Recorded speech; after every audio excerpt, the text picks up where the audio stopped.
All right, welcome back to the Eric Jr. podcast. We are back on a rare weekend edition, a conversation that just had to get recorded and posted on the interweb. Yes. I am Jake Klein, of course, joined here by Chris Lynch Yep. on a sunny Saturday afternoon. Matinee edition. We've come to you hat in hand today. We understand that the Sunday podcast is the sweet spot for most, I think, a day where most just want to sit back and get their affairs in order.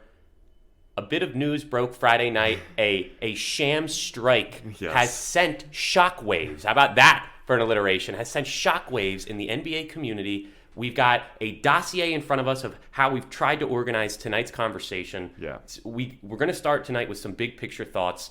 Friday night, 5 o'clock, Sham tweet goes out that rocks all of us. I think most Sixers fans were resigned to the trade not going down Right. and moving on and having navigated this whole situation. I think most people were pretty calm and willing to acknowledge what was awaiting us. Here we Yeah. are. How you feeling? I mean, it's been quite the 24 hours. Like you said, after just the various reports over the last couple weeks, I think the thinking around Philadelphia was, well, there's significant reason to wait. And if there's not a good offer on the table, which there hasn't been, so far, and it made sense to wait until the offseason when a couple of guys are going to be available. What no one expected, I don't think, is this report, Shams Charania, reporting that the Sixers are going to make a run at James Harden, like the guy that we've been chasing since last October. None of us expected him to be available. That's why this, report was so shocking, and we've just had, less than 4 hours to digest it. And I just want to ask you, what was your feeling like before the report, and then how has it since changed? So before the report, we're 6-7 days. Yeah. Nothing much has changed. No. We've gotten, these small bits of news, but nothing tangible or substantial. The Nets being open to talks before the deadline. Yes. Far and above, like the biggest development that has happened for this whole situation. I was pretty resigned to the fact that we were going to not trade Ben Simmons, and then, reports would come out of what was available, which would have been, Harrison Barnes and probably De'Aaron Fox and a first-round pick. Things around, those types of caliber packages. Yeah. And I was trying not to become radicalized to think, well, we should do that. Because I watch this team and I think it's really a disservice to not go all in. And at least those pieces will help you win. I think they improve your chances of winning. Yeah, but they don't put you over the top, which is The whole point. It's the whole point. Like, you gotta, a trade like this has to help you get closer to a championship. And as nice a player as Harrison Barnes is, or like as John Collins is, those are not players that put you over the top. They're not players that galvanize a championship run. James Harden is one of those players. And just to quickly interrupt, might be one of the only Yes. players. He is one of those players. He might be one of the only that are actually possible for us to get and have been the whole time. Certainly the most available of anyone that of that echelon. So we got a few things to talk about today. We're going to be a little bit scatterbrained because this has kind of shook us. I don't know if you could tell. But why don't we start with why this is happening now, why the Nets are reportedly open to, talking about a James Harden for Ben Simmons trade, when in the past, it's all been the offseason. It's going to be in June when Harden can, opt out of his contract and become an unrestricted free agent. Why are the Nets now, mid-season of a potentially championship team, willing to make such a radical change? Well, clearly, a 7-game losing streak and Kevin Durant not being in the lineup, Yes. and a little bit of dysfunction. You add in the Kyrie piece. There's a lot of moving pieces here. You look at a team like the Nets and also the Clippers that went all in to get those stars, and at least the Nets are still going to have an opportunity to do so if they don't make any moves at all, because enough of their guys should be healthy at the right time. Right. The reason I think that they're now open to this is that they look at James Harden at 32 years old, averaging the fewest points since his Oklahoma City days, 22 points on 41% from the field, 31% from three, the lowest in his NBA career, at 37 minutes a game. Yeah. This guy has a lot of minutes on his body. Ben Simmons could, in theory, be super Draymond on that team Yes. and absolutely help bring a championship to the organization. So it's not like you're getting rid of James Harden for somebody that's not going to help, maybe in a better way. Yeah, it's certainly an interesting discussion point of what the Nets would rather have because of those moving pieces that you mentioned. Like Kyrie's been in and out of the lineup. We don't know what his status is going to be for the playoffs. And Durant, when he's played, he's been unbelievably amazing. Arguably the best player in the NBA. Front runner for the MVP, I think. Yeah. But he's out right now. He's had injuries in the past. What you're getting out there, you don't know. But I think we can agree that when all three of those guys are on the court, they were probably the favorite for the NBA, for the championship. It's just that hasn't happened yet. And the Nets look at Harden as the guy, he can opt out after the summer. He's going to be 33 next year. Do they really want to pay somewhat declining James Harden $50 million a year? And that's real, right? Yeah. That 5-year, 270 or whatever it is, it's coming. Yes, that's at the end of the tunnel. That's if everything goes right and he resigns. You're getting that. You're getting that check. It's when you're betting and you have the opportunity to cash out. Right now, it almost seems like the James Harden trade, in a way, is a cash out for what Brooklyn did to acquire him, and in theory, what it would mean for the team. It was excessive in the moment when they got him. I was like, did they really need him with KD and Kyrie and the rest of the good stuff that they had? So this is, in a way, for all you people who have your Super Bowl bets placed and you're thinking about, maybe I get out now before I lose it all, trading for Ben Simmons and 2 swaps and 2 firsts. Right. I mean, it does kind of make you feel a little less anxiety, and the number that Ben Simmons will be signed at, and in theory, his much lower age and ability to impact the game in different ways than James Harden, which still have value for an NBA team. All of those things add up to the Nets now, and this is the report, open to talks. Okay, this Brooklyn Nets team can do 0 and absolutely win the championship this year. Let us try to remember that over the course of this next 5-6 days. That's true. So it's really more of a like you said, an openness to talk. They're not desperate to trade James Harden because they're, worst comes to worst, they still have 3 of the 15 best players in the NBA. If they're all playing, to their capacity, they will probably win the NBA championship. But where this stuff gets murky is you look at Harden, you look at what he's done since he's gotten to Brooklyn, the numbers are down across the board. He's had, obviously the weight concerns are legitimate, and you look at his dependency on foul calls. We've seen him shrink in the playoffs more than once. So the question becomes, for the Nets, is the Harden decline real? And they would know better than anybody. They would have as much information as possible. And if it is, man, we better get out from under this guy. And to get out from under a guy like James Harden is usually, institutional negligence, because you're letting go of, especially in the NBA, those most important players. You're letting them go or you're getting rid of them. It almost never works out. In this situation, there happens to be a trade partner that is actually just as dysfunctional, if not more, and has a piece and other stuff that will be useful and helpful and practically make sense.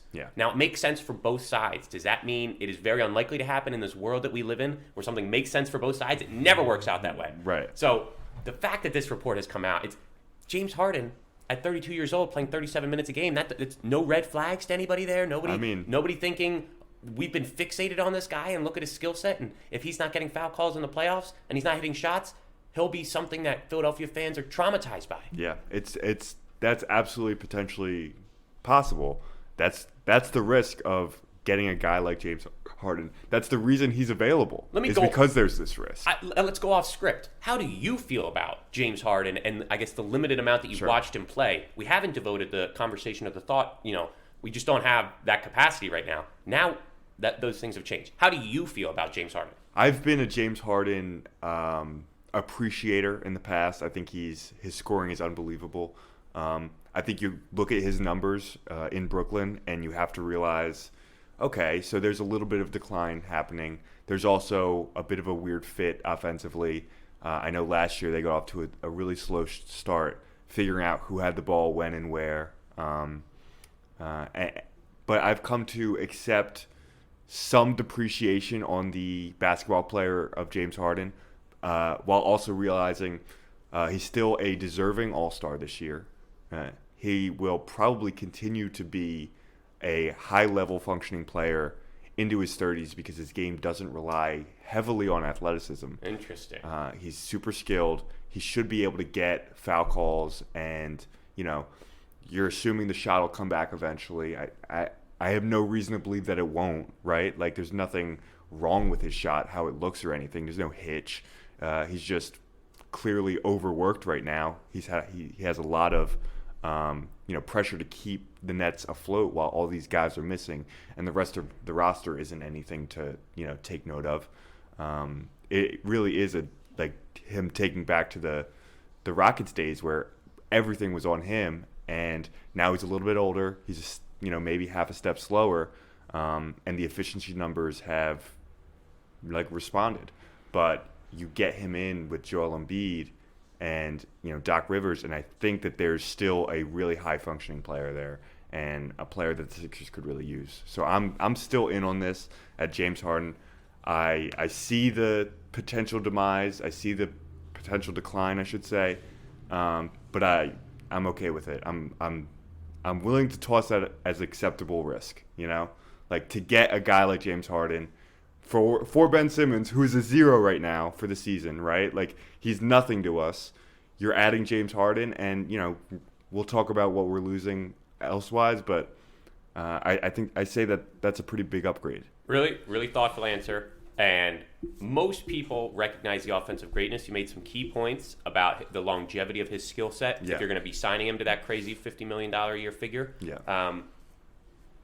Joel Embiid has never played with anybody close of his caliber. Maybe Jimmy Butler, I guess you could say. Half a season of Jimmy Butler is really it. But we're talking an offensive weapon that with Joel Embiid, with the amount of attention that Joel Embiid garners, with the double and triple teams that he's seeing on the second possession of a regular season game. And you think about the playoffs and about a team's fixation on stopping that first and foremost, and then having to worry about James Harden. Right. I do believe that they have the possibility of getting to the finals and winning with James Harden and Joel Embiid healthy in the playoffs. Yeah. James Harden also has a total path to a championship with the Nets. True. Doing a pretty similar thing. And if he, as you mentioned, he's shouldering so much responsibility right now. If he can navigate this part of the year with the team when the reinforcements do come back and maybe some things change, then the story becomes more about his legacy is going to be defined essentially either way. If he stays there and they see it out and somehow they win, they're going to look back to this moment and say, he bunkered down and said, I can still win this year. Or he's going to try to maybe force his way out and go somewhere where he can also win, but when he's with a generational talent and in a new situation that probably will be better suited for him overall. I think we can agree that stylistically what the Sixers would be doing would probably be closer to what Harden would want.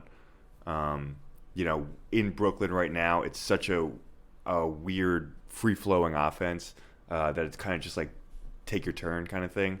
I think in Philly, you would hope Doc Rivers could, formulate an offensive plan to get the best out of both of those guys. Pretty optimistic, huh? Yeah, I mean, that's an from a Doc Rivers trooper. Yeah, exactly. But let's talk about, we've talked about James Harden, why the Nets would want to trade him now. Let's talk about what that trade would actually look like and, whether or not Daryl Morey is going to be willing to pull the trigger on this one. So financially, obviously, Ben Simmons is involved, and then you also need about, $2.8 million? That's correct. In salary, which obviously is also going to include some picks and swaps. I think we're naive to think otherwise. Yeah. Well, they gave up the 4 picks plus 3 swaps for Harden, so it'll be interesting to see what they want back on those margins. Exactly. For the money wise, you're looking at either one of Matisse Thybulle, Furkan, George Niang, and up basically. So Curry would work, Danny Green obviously, or you're looking at 2 of the lower salary guys. Maybe if you really didn't want to give up anything of value, like Jaden Springer, and then Charles Bassey, Paul Reed, those kind of guys. It's otherwise pretty straightforward trade, right? Simmons and Harden are close enough in salary that you really just are working around the edges. You don't need to bring in a third team. You don't need to do any of this other complimentary Hear that, stuff. NBA? Yes. Thanks for sticking it to us good the past couple months. Hope you like it. Yeah, exactly. So we don't, that's a relatively simple trade.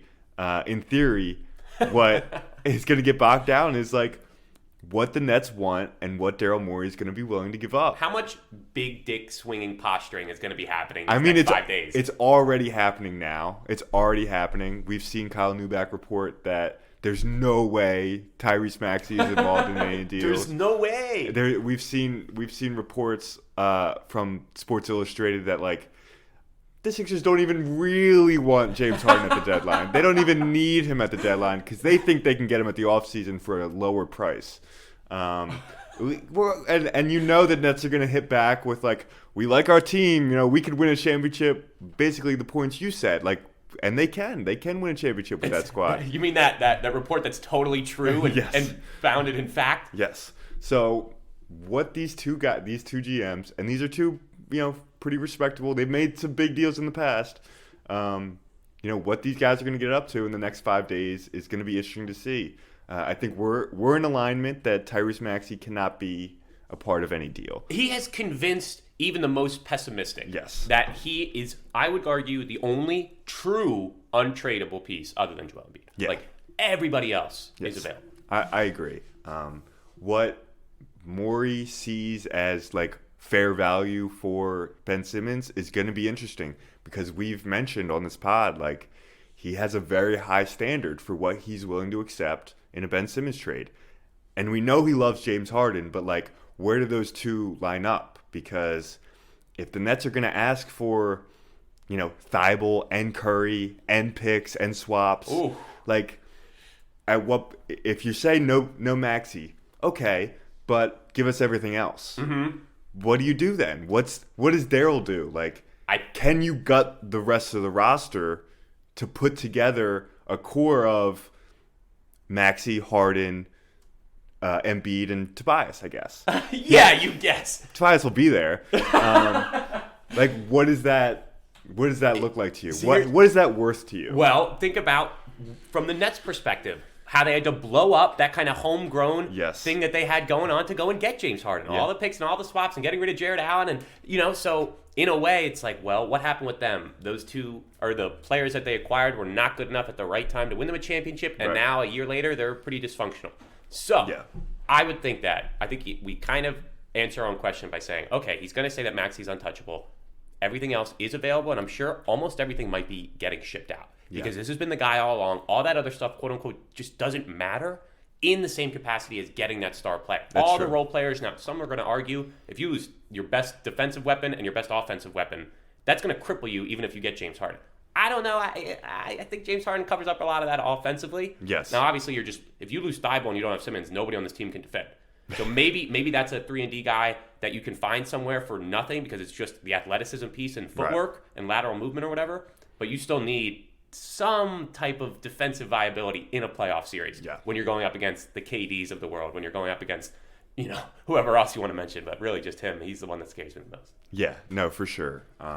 The rest of the roster, whatever it looks like post-deadline, if you have Embiid and Harden on the roster and Maxey on the roster. Do we finally become the team that buyout guys come to? Yeah, that's a great question. Maybe that's where the value is extracted when you give up all your role players because then you finally get the guys for free, basically. Yeah, I mean that would be something. We've been wishing it. I've just been waiting for one guy of actual value. Hasn't happened yet. Nope. Hasn't happened. Well, we did get Bellinelli and Ilyasova. You're right. Those are the best guys we ever got. I mean, pretty good.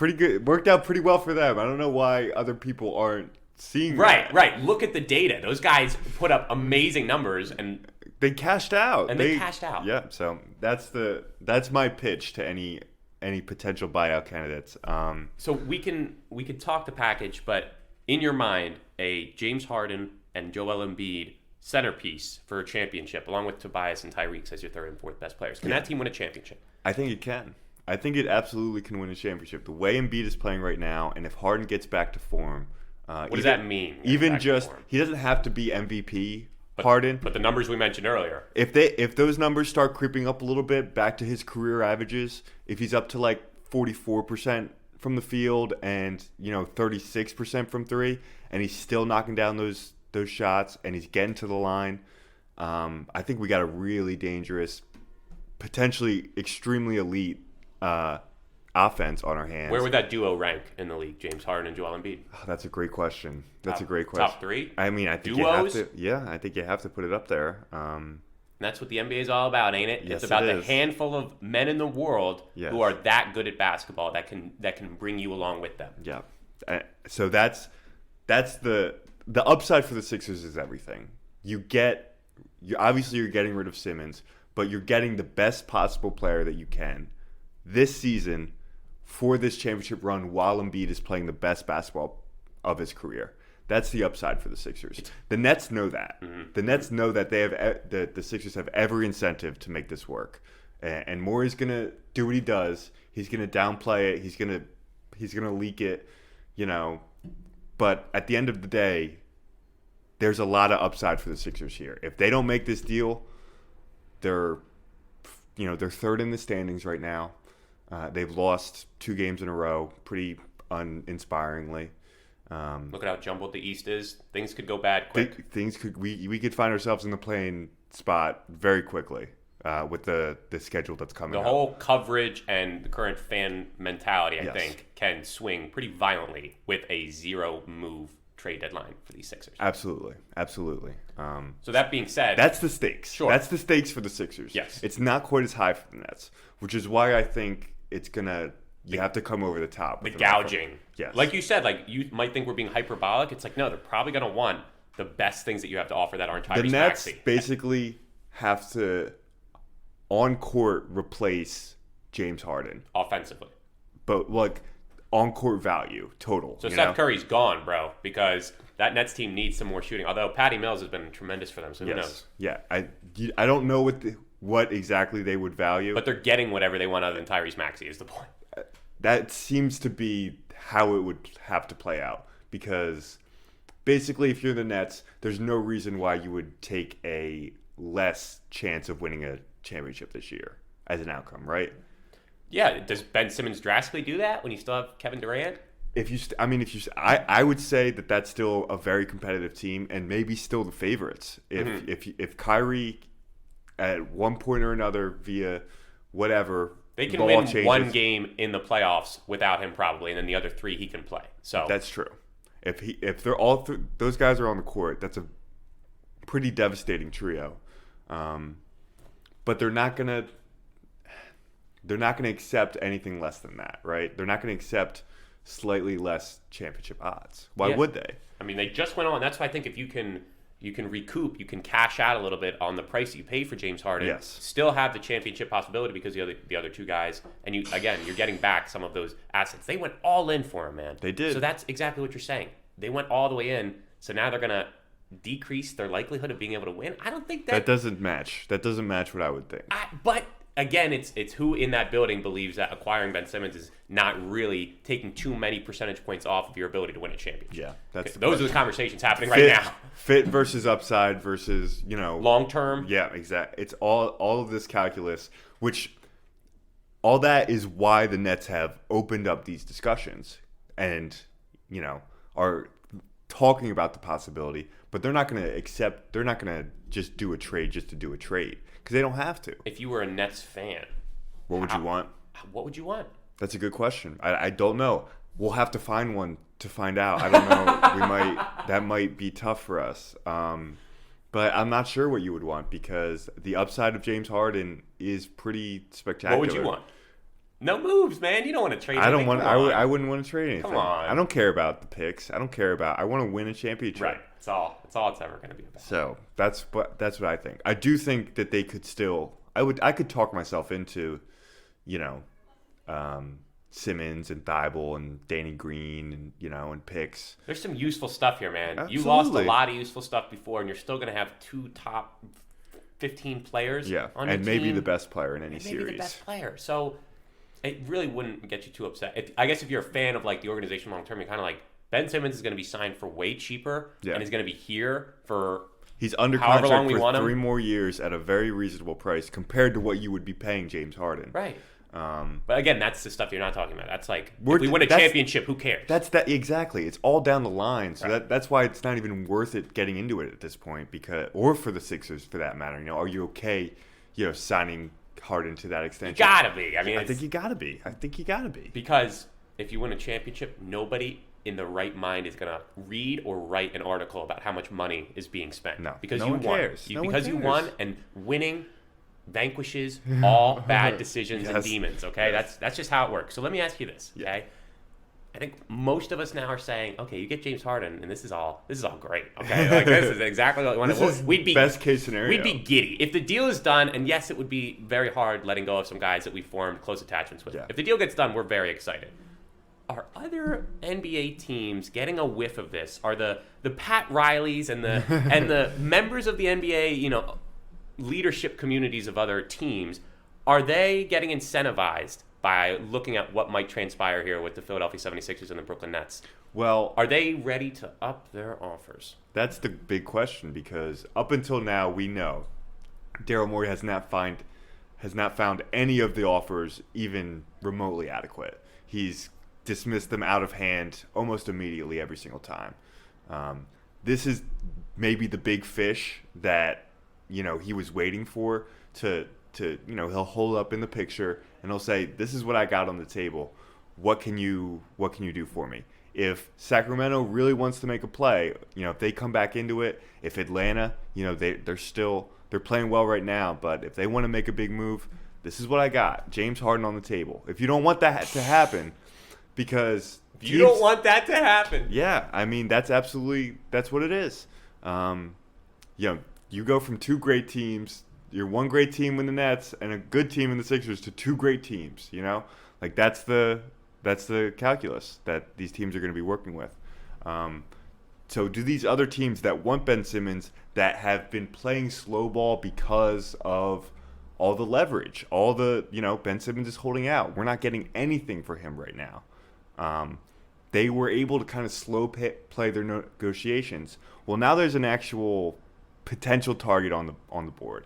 They could, I don't want to get into likelihood yet, but like they could make this trade for James Harden in the next couple days. In which case, all these teams that potentially want Simmons, never mind, it's gone. And those teams that have likely been sticking their thumb Yeah. at the 76ers because of Daryl's posturing Yes. and his inability to, be practical. And all of that has led to the possibility of landing a superstar Yes. caliber player. Not an all-star, not quality role players. Not top 40.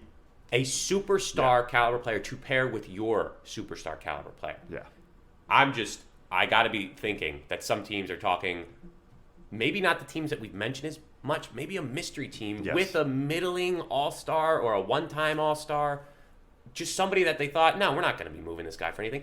You look at what could be happening in Philadelphia and Brooklyn, and you say, we're not doing our jobs properly if we're not at least following up now with Daryl Morey. Yeah, absolutely. And so it's going to be a very busy few days for the front office. It's going to be frantic, man. It's gonna be, the news feeds, the notifications, it's, that's why we had to pod today. Yeah, exactly. That's exactly right. Now, do you have any, we had thought this was, all the other teams were out. I thought they were all out. I think they all were. I think they all were. This could potentially bring them back in because they lose the possibility of getting Simmons in the summer.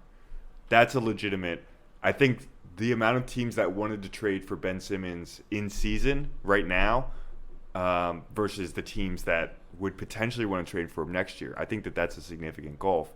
Now those teams who are doing their long-term thinking, maybe the tanking teams, maybe the teams that are, out of the playoffs right now and trying to reset in the offseason, now they're looking at, well, maybe we have to do this deal now to get Ben Simmons. I don't know. We'll see. If a team like the Pacers, they wanted to reset, if they want to trade Sabonis and all these guys, maybe they look a little more aggressively at the Sixers and what they want and trying to rope in three teams to make a trade work. I don't know. It seems now significantly more likely that Ben Simmons is traded at the deadline, which is what we want, right? That's what we all want. But is it what we all wanted to just get rid of him for the No, package that was, of course not. Not going to get anybody excited? James Harden is the definition of an exciting Yes. acquisition. So the likelihood of him getting dealt to someone other than Brooklyn seems to have kind of gone down the tube here. Yes. Now, you mentioned one team, the Pacers. I'll mention a team that I think Ben Simmons is like the perfect thing for the interim. I think the Thunder, the Oklahoma City Thunder with SGA and all those picks. Yeah. I guess that they would just be getting stuff from us other than Ben Simmons that they don't care about. And why would you give up SGA? But it's a similar type of he's locked in, for several years. There's not going to be a lot of pressure on him to do anything. You're still trying to lose. Yeah. I don't know. SGA's been there a little while now during this, process-esque strategy that the Thunder have been deploying. So that's a team that just interests me. We might as well lay our cards down on the table because the next time that we talk, it'll either have gone down or it won't. So is there any other mystery team? Is there any other player on a team that you think is maybe now being put on the table for the first time? Is there anything crazy going on in those front offices of other NBA teams in the Eastern Conference anywhere? I've always thought of Toronto as a mystery team, as a potential. They have a big move in them. I don't know what it is. No one seems to have a good lockdown of what they want to target for their next player. It's a sign of a good organization. Probably. Yeah, but they have a ton of interesting pieces. They're playing fairly well right now, but they're still in the play-in territory. What they do next is really fascinating to me. So, and a Toronto trade, you could do it with so many different guys. Like you could have a package around Siakam, you have a package around Van Fleet, package around OG Anunoby, and maybe some of their younger players. Just a really interesting place that I think Simmons could fit fairly well in. That would be a team. That's the team that I'm looking at the deadline, that if there's one that's going to make a big move kind of out of nowhere, I think it's going to be Toronto. Well, I mean, you're talking about big moves. When we look at that Portland Norman Powell trade for Keon Johnson. If that's the type of stuff that's happening, then absolutely. Other teams can make trades. If that type of value can be, determined by two different organizations, we should see some trades. It seems like it's been pretty quiet. We had one earlier in the year. We just got one, with Portland and the Clippers. So I think there's going to be some moves being made. I think Sabonis is going to get shipped. I think Jeremy Grant is going to get shipped. Yeah. I mean, there's going to be some action. The question is, who wants to play with fire and go ahead and get involved in trade talks with Daryl Morey? That's the question, and I think it's interesting because I think Sean Marks, the Nets GM, is one of those guys who's got the fire suit. He's ready. He's fucking prepared. The oven mitts, like he's ready to get into the 800-degree oven. And not many are, dude. That's what I'm saying. Like, so that'll be. To be a fly on the wall in those conversations would be, as an NBA fan, just taking out the Sixers part of it would be really interesting. Absolutely. Just those two guys, like, really hammering it out. And maybe what happens is, like, Mark's just like, we want Maxey. Like, you need to give us everything. Maybe that happens, and you have to hang up the phone. Yes. You have to. That is what he will do. Because if he didn't give up Maxey last time, he's not doing it this time. That's what it is. You can't give up because without Maxey, if you get Harden, you have Harden, Tobias, and Embiid are your best three players. That's an okay three best players, but the rest of your starters are nothing. Like, they're really, like, flawed one-way players. Like, the bench isn't particularly good. If you lose Maxey, man, not only are you suffering this year, the next 5 years are just once that Harden decline really hits in, and then it's like, what are we doing? Oh, you mean when that Harden decline hits in after we've won the NBA Finals? Yes. Yeah, I think I'll maybe be able to come to peace with the fact that we've got not a great showing out there. Well, when, if you trade Maxey, that's no guarantee. You're still shorthanded in the ball handling department. You have Harden, but not much else. There was no guarantee that they were going to be able to get James Harden in the summer if Brooklyn wins a championship. That's true. All of these hypotheticals, I mean, they're about to become reality really quick. Yes, so, that's the thing. Maxey's untouchable. Yes. Have anything else that you want. Other NBA teams, go ahead and pick up the phone. Maybe we still are interested in that big picks package. Yeah, maybe try to get involved. Sure, there's even for Ben Simmons or without it, right? But even a team like Minnesota, it's come out, well, they're still interested in putting all their picks and swaps on the table. It's like, there are other, you need to still field what's available and what has maybe become available recently because of the report. Elton Brand may have to put in a shift here. He may have to answer some phones. I don't know if he's... As long as he knows what to say. Someone get him back from vacation. Seriously. He needs to... All hands on deck this week, I think. He has disappeared. You're so right, dude. It's like Daryl comes in. We haven't heard a peep about Elton Brand. And you're right? Maybe he's the guy right now that's going after the teams. Like, that's what Daryl's telling him his job is. He's like, I'll deal with the Nets. What I want you to do is see if anybody else has changed. Yeah, exactly. Where they stood. So that would be... God, that's such a... it's such a drastic change from where we were literally 2 days ago. 2 days ago, and now it's like all these possibilities.